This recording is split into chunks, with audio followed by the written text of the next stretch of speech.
Good evening. I am Lisa LORDE, and thank you for joining us for part 2 of our look at hurricane preparedness. Now, last week we concentrated on the crucial functions performed by both the Barbados Met Office and the Department of Emergency Management.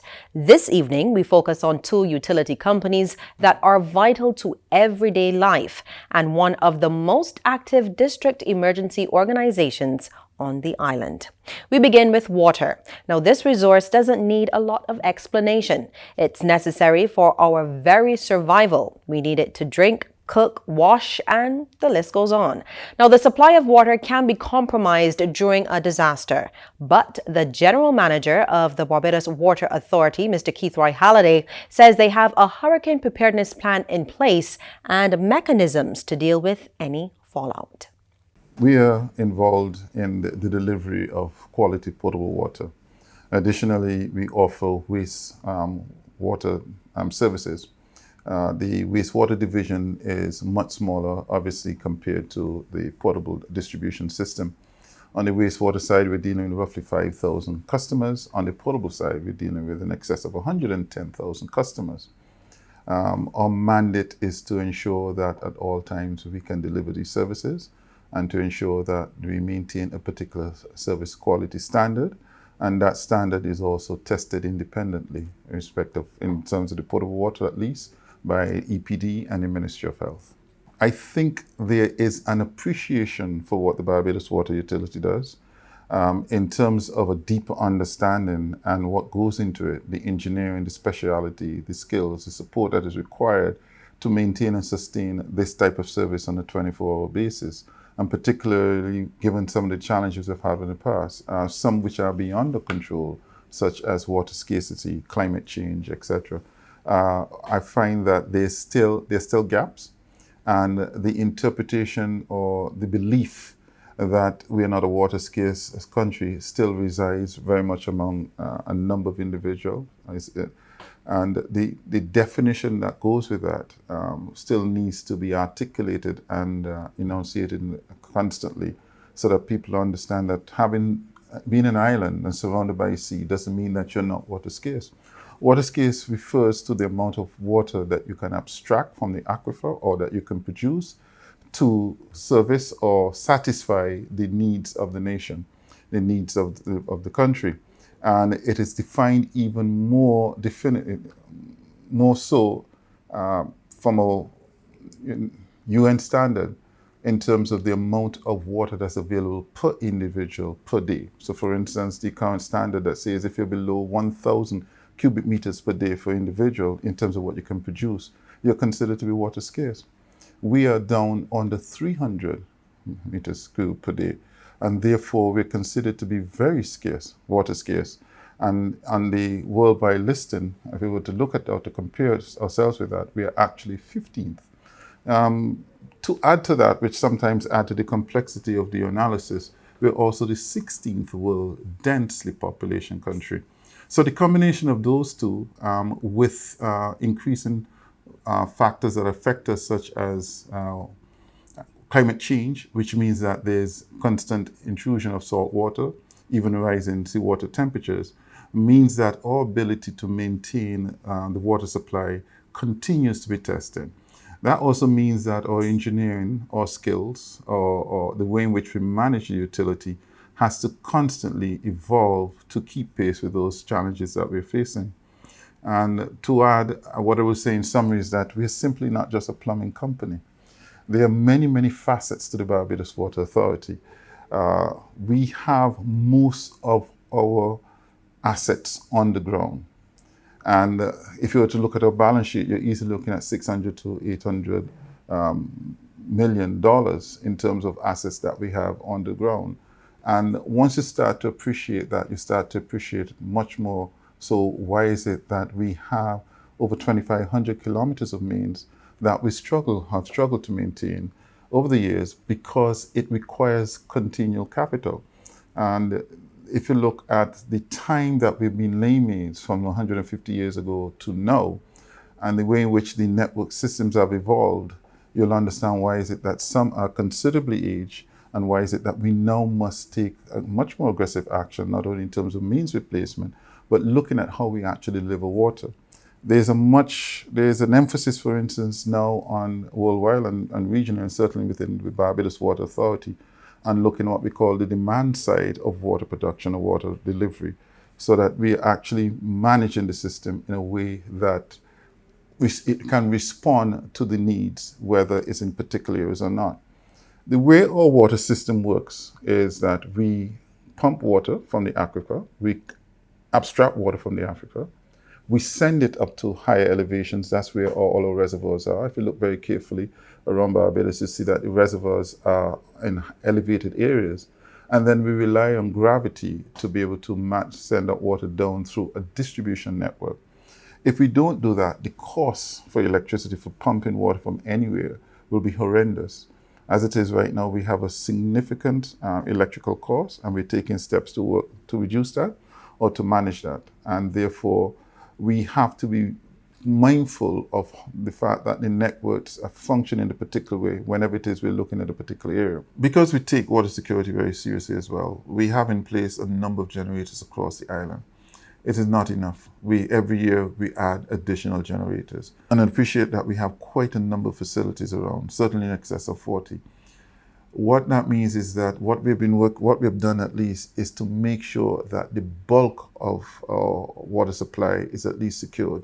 So based on generation capacity at the moment, we have coverage for at least 77% of our population. That is not enough, and we need to move closer to 100%. We've been doing that in a staged way over the years, and certainly this year we're hoping to bridge that gap much more significantly. Maybe 3 years ago, we will start our hurricane preparation in earnest around the end of April. We eventually moved that to the 1st of April, and now we've moved it to the 1st of March because there are a number of things that we must do, and a number of steps we must take sequentially or otherwise. So we would have stood up what we call our operation center since March 1st. What that meant is that we've had a series of meetings where we have tested and we have checked on the various areas or sectors within the Barbados Water Authority. And so we look at things like emergency equipment, emergency supplies, generator and generator capacity, fuel, memorandum of understanding with either the suppliers of fuel to make sure we are able to get fuel as we need to, as well as the generators. We look at the tanker services and how we can deploy those tankers. So for instance, anytime there's a threat, there are a number of steps we take. In addition to checking the stations and making sure that we do what we need to do to safeguard ourselves, including when we're right up to that point, if the threat is imminent and the category of that storm is significantly so, then we may shut down those particular stations. But in addition to that, we make sure that the tankers are deployed at least 6 or 7 key locations around the island, so that in the aftermath of any system, we are not necessarily cut off. We have tankers that can be deployed in different areas. And for that matter, given what we experienced recently with the volcanic ash, that really, while we know we did not have enough tankers in operation, that really put us to the test. And that's mild compared to any real emergency.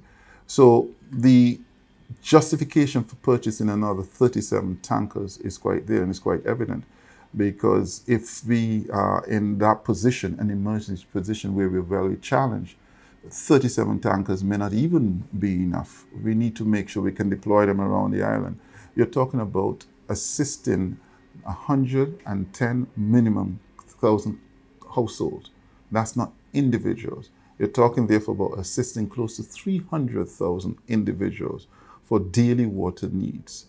And when you put the maths to that and assume that your system may be down for a period of time, then the reality sinks in. You need those tankers. And that is why a decision was taken not only to purchase those tankers as an interim means of supplying customers, given the current challenges we have, but also for redundancy purposes. You have to make sure that you're prepared. And I think what has been emphasized to the Barbados Water Authority, certainly by the government, is that you need to make sure in every area, every facet, you're well prepared. And to that extent, we've installed lightning rods on all of the facilities. We've also put resistors on all of the facilities. And that really is just in part a measure to make sure that we can mitigate as much of the risk as we can. Having said that, because you cannot pump or send water or supply water without electricity, we have been embarking on looking at how do we provide backup systems for that, whether it's through various RE initiatives or otherwise. We have done several so far, and we're continuing to do that. And there's a more aggressive stance certainly being taken to make sure we move more in that direction. Apart from the fact that it saves on electrical costs, it really does provide some measure of resiliency for the Barbados Water Authority.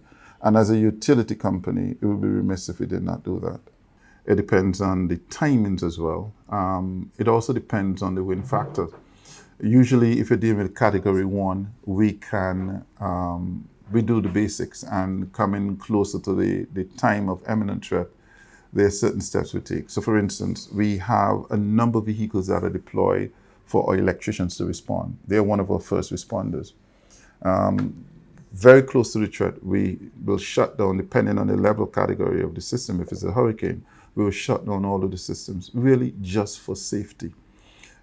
So that the equipment doesn't get damaged either by surges or otherwise. And surges to the extent that when electricity starts back up, despite whatever you may have in place in terms of line conditioners or whatever the case may be, the surge can sometimes damage the equipment. And if you do that, if you risk that, then there is a significant delay, longer delay in trying to start up the stations.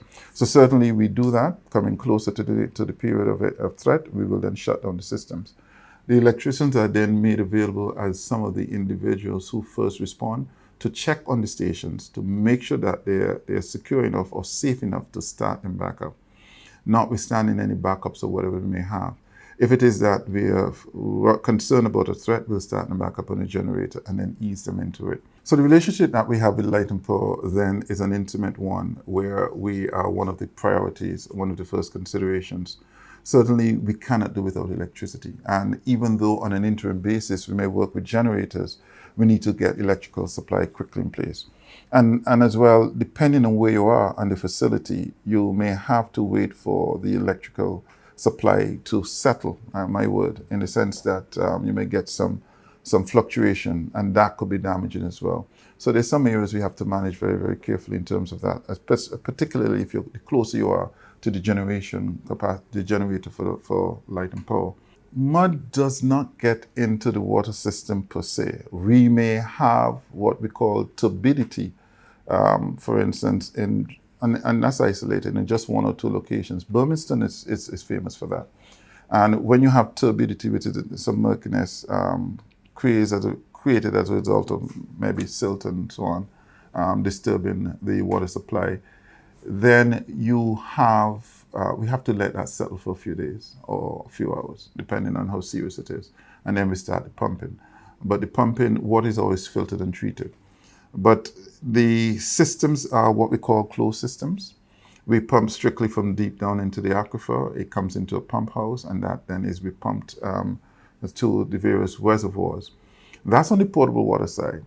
On the wastewater side, you can have some level of filtration sometime. Again, that system should be relatively close, except for the fact that we still have customers who send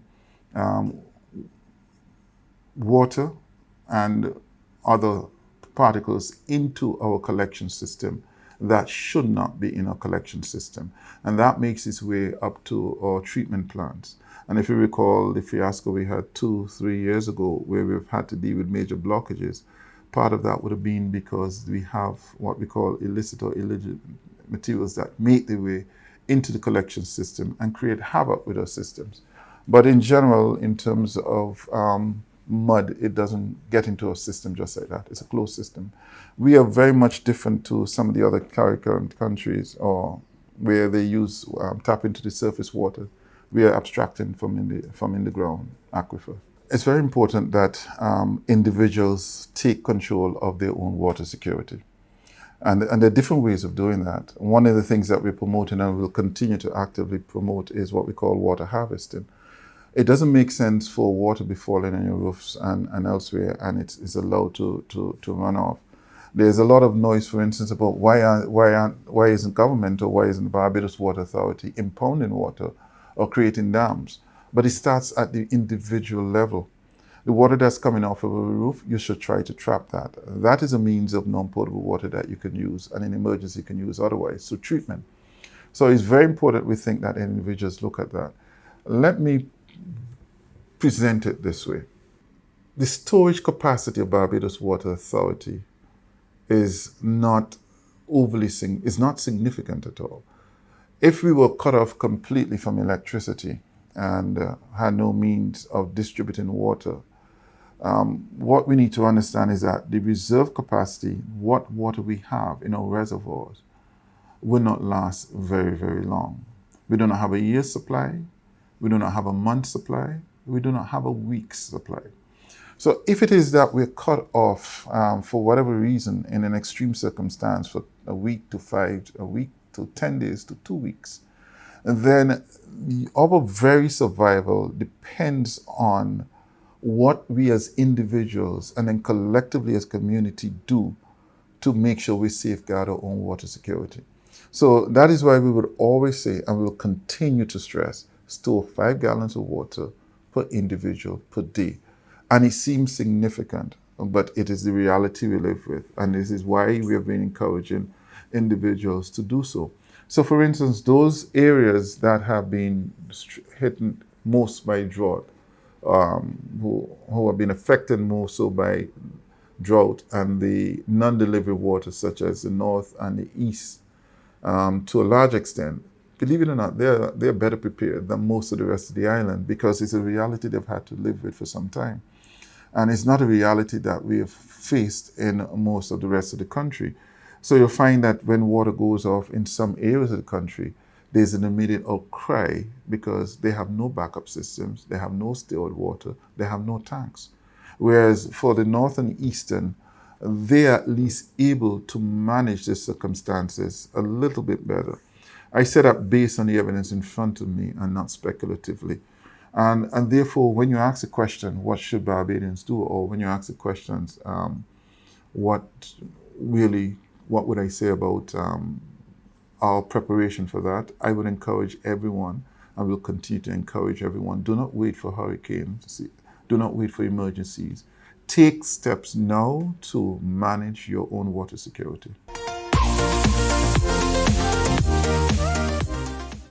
Let me begin preparations. It's hurricane season. Let me sit down and reason. Let me secure a nation. Know your shelters, Bajan. Help out one another, get vibration. Develop emergency community plans so that we could function. Remove outdoor objects. Make sure that you went to the ATM. Stock up with water. Make sure you clean the guttering lot. What about canned food? Make sure you got some stock up in your room. Make sure you prop up the paling and tie down the roof. Let me start to prepare real soon. Let me begin preparations. It's hurricane season. Let me sit down and reason. Let me secure a nation. Know your shelters, Bajan. Help out one another, get vibration. Develop emergency community plans so that we could function. Without the Barbados Light and Power Company Limited, it would probably look like this at nightfall. Now, the company has been powering the island since the year 1900 and continues to do so with pride.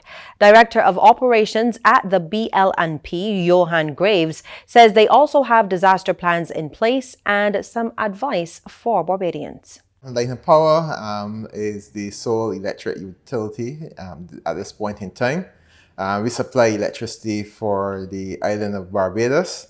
And we're the main distributor, and we do generation along with a number of other independent small distributed generators as well. Currently, we have a staff complement of about 365 persons who are made up of both field staff and office staff. At this point in time, approximately half of those persons are working from at home, and half of them are actually in the field or in the generation stations around the island. We have in excess of 130,000 customers at this point in time. On any given day, we will normally supply a demand on island of approximately, right now, is around 130 megawatts. coming out of our 265 megawatts of installed capacity. Generally, I would say that most people do not have a good sense of what is involved. They just know that when they flip the switch or when they put in their appliance, the electricity is there, the electrons flow and give you the necessary power you need. But in terms of the power generation, there's a lot that goes on behind the scenes. There are a lot of persons that are integral, not only here at Light and Power, but also other companies and agencies that feed into Light and Power to make the whole power sector work and make the whole economy of Barbados work. And that will start from the time where you have all the different imports, so the fuel imports, the various components that make up the electrical system. It will also involve various service providers, both local service providers and international service providers that we use to be able to generate the electricity to get it to your home at the end of the day. Every year we have a hurricane plan in place. Obviously, being a very critical utility, is, as you pointed out, it's essential that we have continuity of supply for as long as possible and that we have systems in place to quickly be able to restore power if we have an outage. So we have a hurricane plan in place, and that was developed from back in the 1990s or so. And what we do every year is that we update it every year based on the experiences that we had, and not only locally, but regionally and internationally, we will incorporate them into our plans. So every year, we start our hurricane planning from around March, where we would take up our plan, we will review it, we will look in terms of the assignment of tasks. So each person in that plan has specific duties that are listed. At the start of that hurricane season, we normally will go about ensuring that we order necessary critical stock to ensure that if something were to happen, that we have the necessary poles, the wire, those sort of things on island that we can quickly restore power. We also start by doing inspection of our building or structures. So most of our structures are designed to at least to withstand a Category 3 hurricane. And in recent years, we've actually now started to do designs for more like Category 5. So our new plant that's being installed currently, that has a Category 5 rating on it. About 2 years ago, after we saw the devastation impacts on solar plants in the region, we would have upgraded our solar plant from a Cat 3 to a Cat 5 rating. So we did some remedial work to be able to withstand a Cat 5. So those are some things that we start doing at that point in the year. We also start before hurricane preparedness meetings internally. So corporately, we have corporate meetings. We also do various departments or departmental leaders have their own tasks that they have to perform in their individual departments. That is done and they report back into the hurricane coordinator, which is me at this point in time. And we normally will go through that and ensure that we are ready.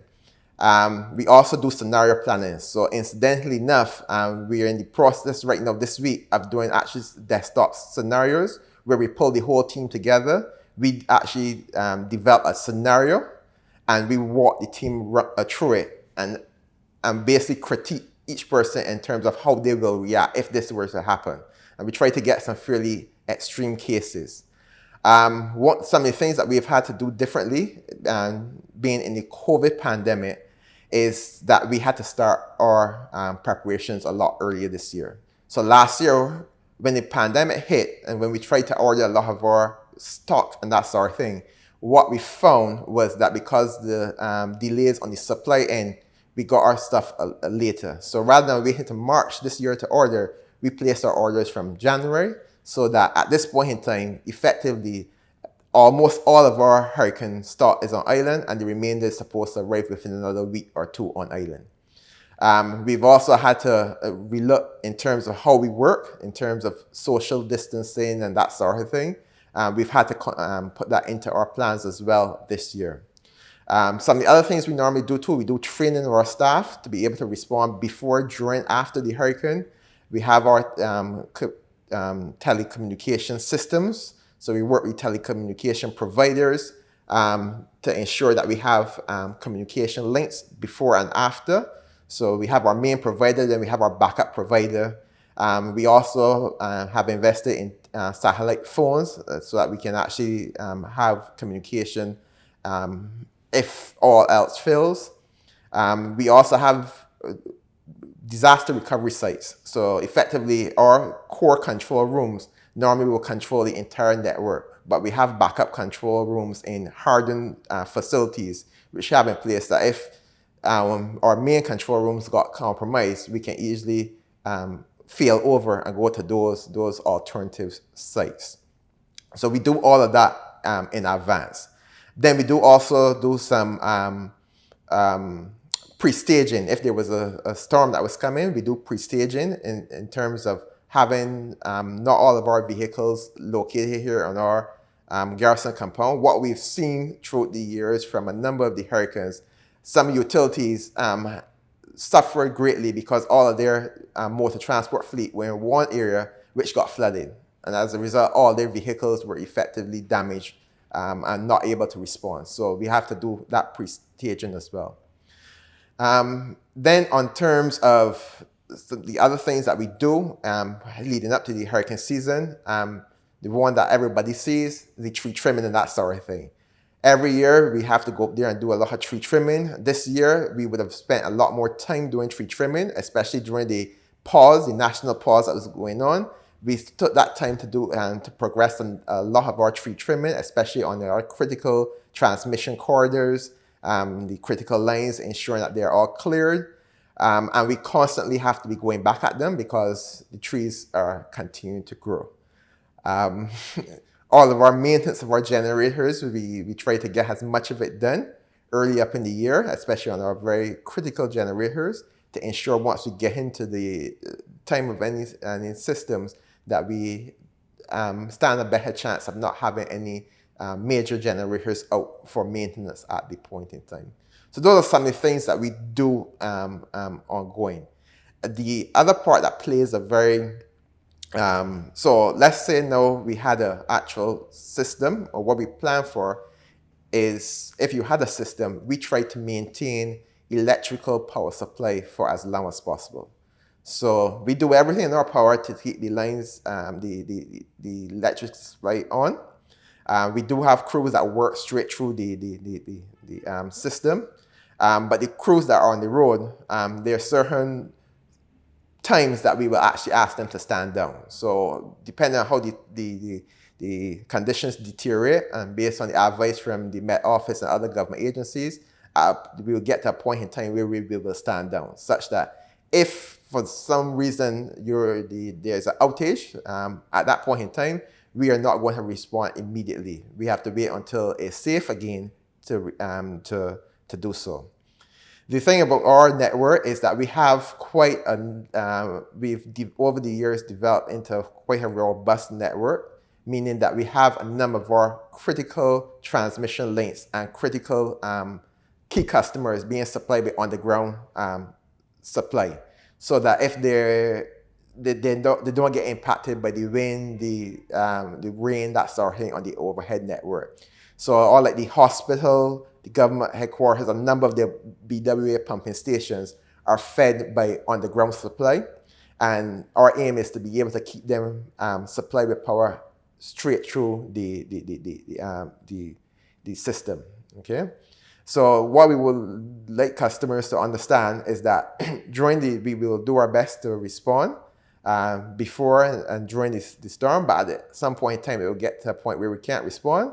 At that time, understand that we are looking to preserve the system, and also, most importantly, preserve the life of our employees and then customers.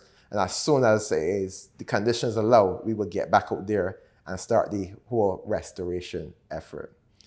And the last part I will say is that in terms of as part of our preparation tool, we normally do a lot of communication with our customers. So leading up to the hurricane season, which we've already started, we will be putting out messages during the normal traditional media, and also on social media. We will be sending out messages reminding customers of the do's and don'ts, how to prepare for the hurricane season.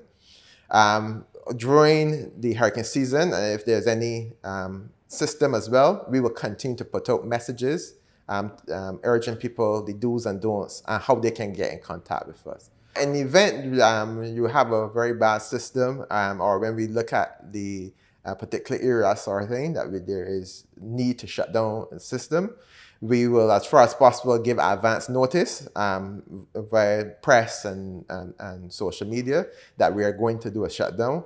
What that will involve is that we will gradually reduce effectively turn off what is effectively a big breaker that supplies that particular area, and then we will gradually shut down our engines and put them into a safe standby mode that we can easily restart it afterwards.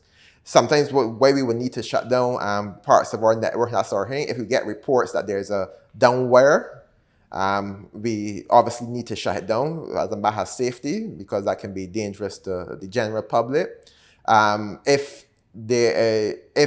based on weather conditions and that sort of thing, the advice is that there's going to be a catastrophic impact, then we may take the decision to proactively shut down to be able to start back up at the end of the day a lot sooner.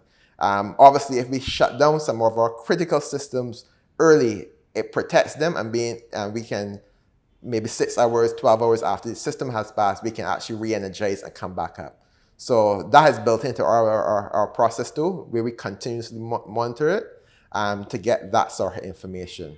Incidentally, we have some number of reps that sit inside of the DEM command center during any system like this, and we normally liaise with the DEM through them. So they normally will be in the center, actually providing us information, helping us to make the decisions that are necessary to, and feeding us any information that is relevant to us as well. Typically, when we are bringing back on power, we would normally go through a process where we would actually, effectively it's similar to you have on all your breakers in your home turned off, and then you turn them back on.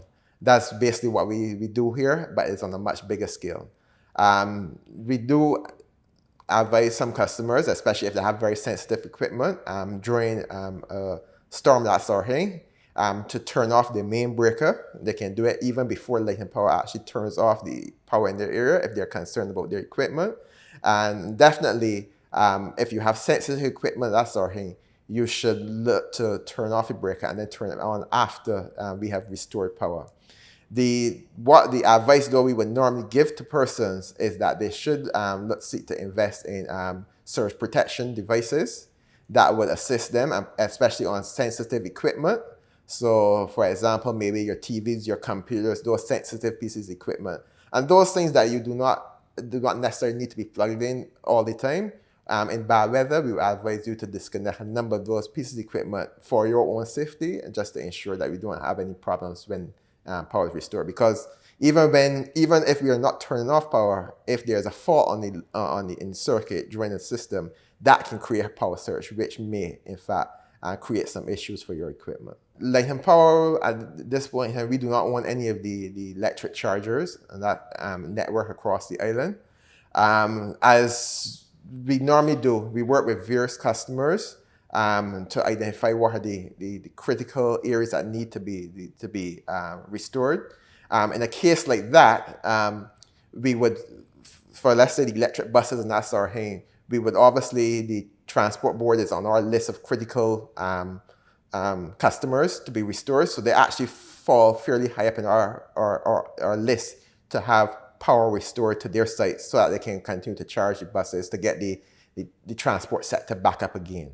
In terms of the smaller chargers at various areas of the island, that will be a little difficult to actually pinpoint how they will come back up because they're so scattered at this point in time. But we do work with customers from time to time, reach out to us, and we work with them wherever possible. And even during restoration, that sort of thing, we work with them to try to get them back on as soon as possible to minimize disruption. People have invested, I guess, over the years in generators in terms of standby power and that sort of thing, but there are a number of do's and don'ts you have to remember if you have a standby generator. First of all, prior to the hurricane season, you ought to have that service taken out and tested and service it, because what can happen sometimes is not maintained there and sitting down for a very long time.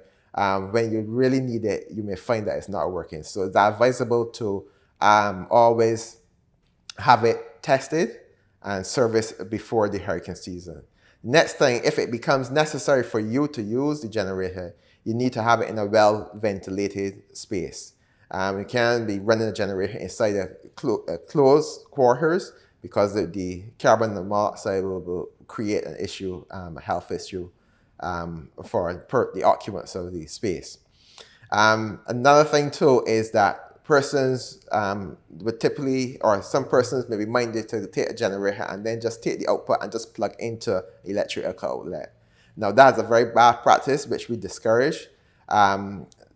If you want to connect the generator to your normal supply, that is something that you should have done by a professional. Other than that, you should have the generator with the appliance that you want to plug in directly to the generator. When you just plug a generator into the power lines, there's a potential for that to backfeed onto through your meter back onto the grid, and that can create issues to our linemen if they have to be in the area working on the lines. It can create an issue, and it can also create issue for other customers around the area as well from that back feeding power. And it could also create some issues with your own equipment if things really get bad. So what we advise is, if you have to use a generator, ensure that you have it serviced before the hurricane season. Make sure you have it operating in a well-ventilated area. Be mindful of how you are connecting it. Ensure it's not just connected into an electrical outlet that can feed back onto the utilities grid. So those are some of the things that you should be mindful of. Let me begin preparations. It's hurricane season. Let me sit down and reason. Let me secure a nation. Know your shelters, Bajan. Help out one another, get vibration. Develop emergency community plans so that we could function. Remove outdoor objects. Make sure that you went to the ATM. Stock up with water. Make sure you clean the guttering, Lord. What about canned food? Make sure you got some stock up in your room. Make sure you prop up the paling and tie down the roof. Let me start to prepare real soon. Let me begin preparations. It's hurricane season. Let me sit down and reason. Let me secure a nation. Know your shelters, Bajan. Help out one another, get vibration. Develop emergency community plans so that we could function. In our previous interview with the DEM, the director spoke about the department's reliance on district emergency organizations across the island. Selwyn Brooks is the long-standing chairman of the St. James Central DEO and told us about the responsibility of the community-based organization and the level of response they give as volunteers on the ground. The DEO is practically the voluntary arm of the Department of Emergency Management. The Department of Emergency Management has overarching responsibility for coordinating any response to any likely impact. So the DEOs contribute to the department by having that voluntary arm, and because we are assigned to the community in the various constituencies, it means that it creates that opportunity for us to integrate, engage community, and be the voice and the arms and the eyes of the Department of Emergency Management at the constituency level. I have been engaged by the Home Affairs Ministry as a consultant liaison officer to see how we can enhance and strengthen the community risk reduction program. That has had its challenges, but I don't want to deal with the challenges. I would more rather speak of the success that we have reached out of that.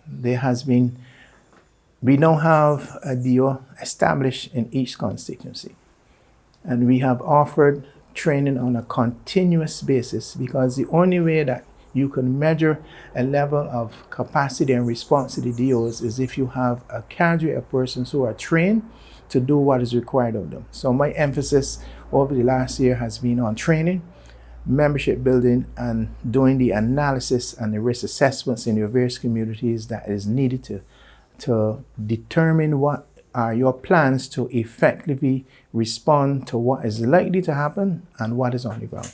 And I think I am overwhelmed with the enthusiasm that has been shown. We now have persons out in the field far more often than we had before, doing their risk assessments and doing their community profiling, and more importantly, doing their vulnerable persons analysis and assessment. So I'm looking forward to that further thrust and whatever I can do to assist in the and enhancement of the DOs across the country. It has to be a distinct point made. An established DO doesn't mean it is a functioning DO. So we have 30 DOs established. So I'm working assiduously to see how we can now, by the training, to get them to build the capacity that is needed for them to respond and function. Now, function, there's an administrative component of each DO, because you have to administrate and you have to deal with people of divergent views, challenges, skills sets, or whatever. And you also have to engage your community. And you have to sell what you do with the hope that you get community involved, because they are the beneficiaries of what you seek to do by getting them to be proactive and to reduce the level of complacency that currently exists. And the only way that that can happen is that the DOs now have to put on a different image of what we do. It's not about putting on a shirt saying you're a member of the DO. That is the cosmetic side of it.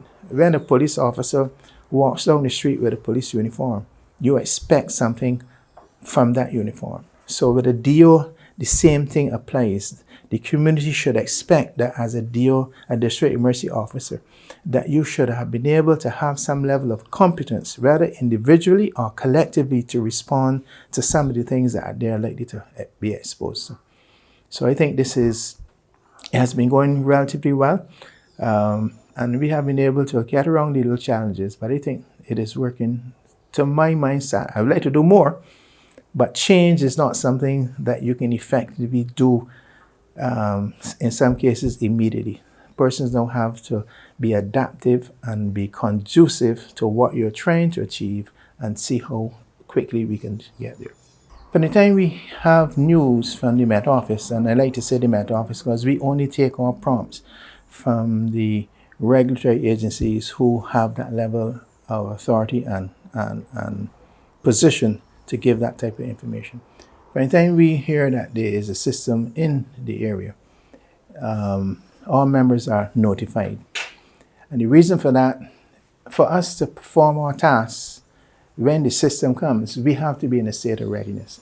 So that first advisory, all members will take note of that and look at their level of personal preparedness, because it has to start there. Their level of personal preparedness, their family, and even as we speak for this year's hurricane season, only yesterday we had that meeting where we went through their personal preparedness and their family and their homes and whatever. When the system gets a little closer, when we get the watch, which is usually that bulletin just before any likely impact, we would have set up our NEOC or SEOC, and that is where we have our resources. We bring in our team who is going to manage any likely response that is likely to come in via the telephone, whether it be the telephone system or whether the VHF, or if unfortunately from the department. And that information is analyzed, documented, and if necessary, any response that needs to be triggered is done at that time. So it is a comprehensive way of looking at. Hurricane is the only hazard that gives you that leadway of a warning, 48 hours, 24 hours, and you can actually track it. But if you have sometimes some storm surge, sometimes can give you some advance warning. But things like what we just experienced, the ash with the volcanic and earthquake and accidents, tree falling, those are not things that you have the luxury of early warning.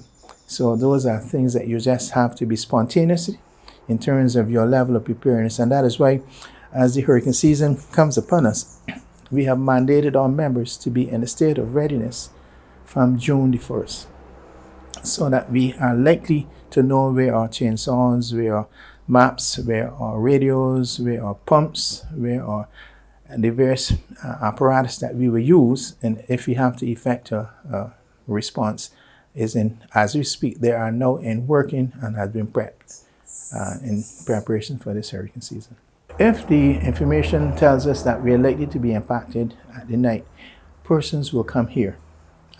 We work a shift system, so that fatigue, you address the issue of fatigue. So a group of persons who will be assigned to work in this environment will come, and we will just monitor the radios, and we also keep in contact with our members.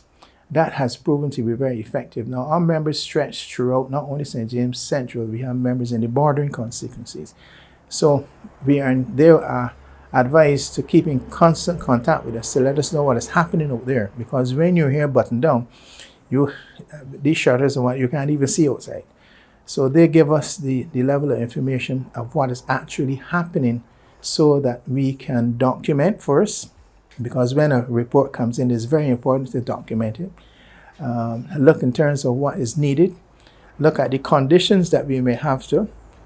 Listen and report necessary information to the parent body, which is the Department of Emergency Management. And if the need arises that you have to effect a response, once conditions allow you to, you will do what is necessary.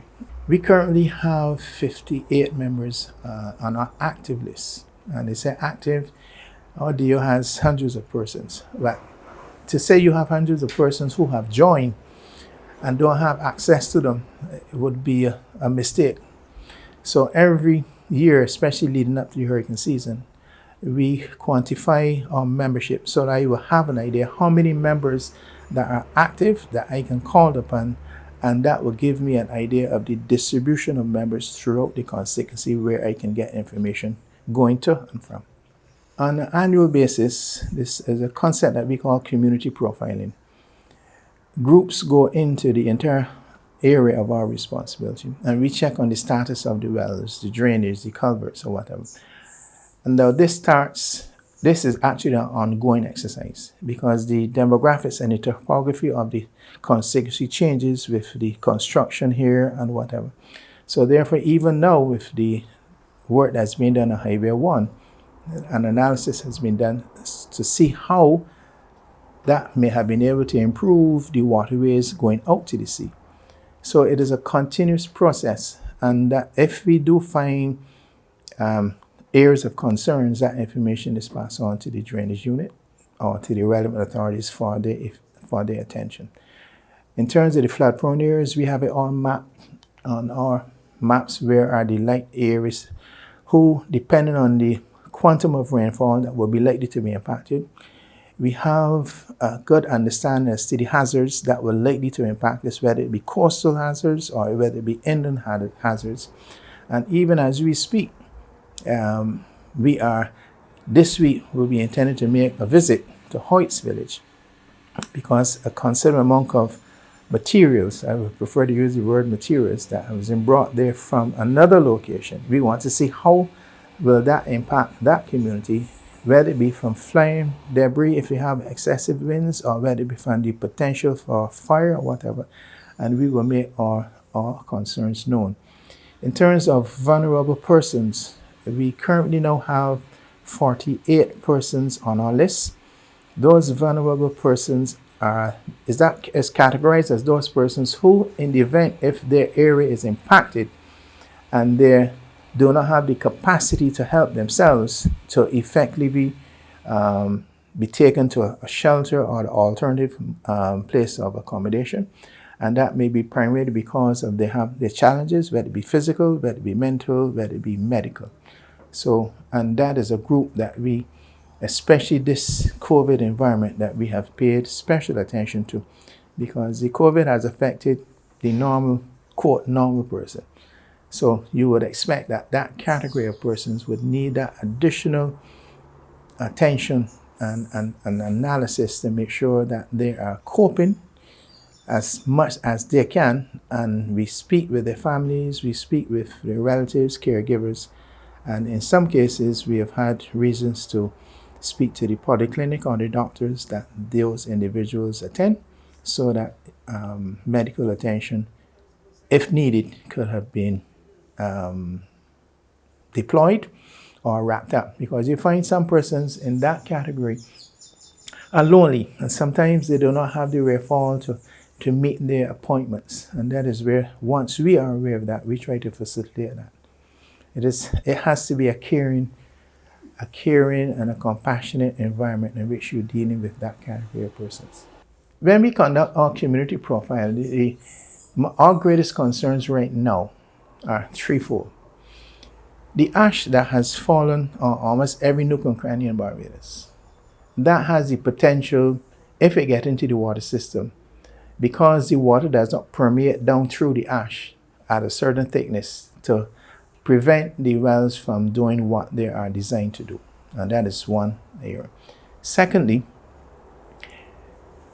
as a result of maybe the economic situation that we are going through, we find that there has not been that level of maintenance to these devices. And I'm not apportioning blame to anything or trying to get within the political realm of how things happen, but the reality is, I think there can be more, an asserted effort should be made around the year.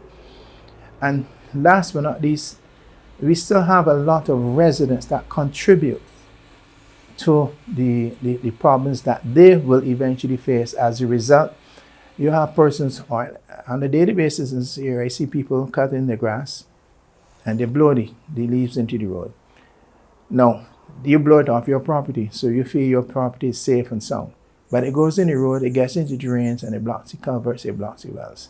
The well might not be on your property, it might be on some person else. And when that well is not effective, some person else is affected. So these are the things and the challenges that we have to constantly speak to residents when we see that, with the hope that we can persuade, because we can't do anything else, but to persuade them not to, or to encourage them not to practice these ways that will eventually end up in causing consequences for their actions down the road. There's no person in Barbados that does not know what a hurricane is and do not know what are the consequences, especially when we look and see what happened in Dominica a couple of years ago. But yet, it is like a panic buying. They wait until something comes over the radio and say, well, we're expecting the system to come our way in another 24 hours or whatever. It is then that they respond. I often like to use the word termite. And I usually like to use the pun. You have a house that looks okay. They painted it last year and they painted wood ants infested wood. But you only know that when the high winds come and the roof is gone. And this is because we fail to do the necessary analysis of our structures at least every year or at least every 2 years, so that we can ascertain what needs to be done before the hurricane season.